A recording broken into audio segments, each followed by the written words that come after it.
આજે ડિનરમાં શું છે? આજે જો સિમ્પલ જમવાનું બનાવ્યું છે, ખીચડી છે અને આપણે કઢી બનાવી છે, ગુજરાતી ખાટી મીઠી કઢી. ગામડામાં રોજ અમે પહેલા નાના હતા ને ત્યારે રોજ ખીચડી કઢી જ મમ્મી બનાવે, એ જ ખાવાની.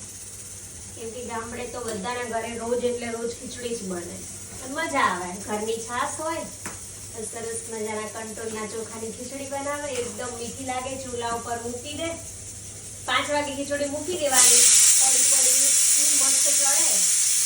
પછી શું એ ખીચડી ખાવાની બાકી મજા આવે, તો મજા જ હોય.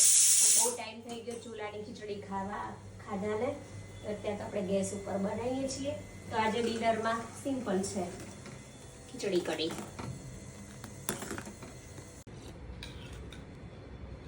તો આપણે ગરમ ગરમ કઢી પીએ છીએ. તો આ છે આપણું દેશી સૂપ.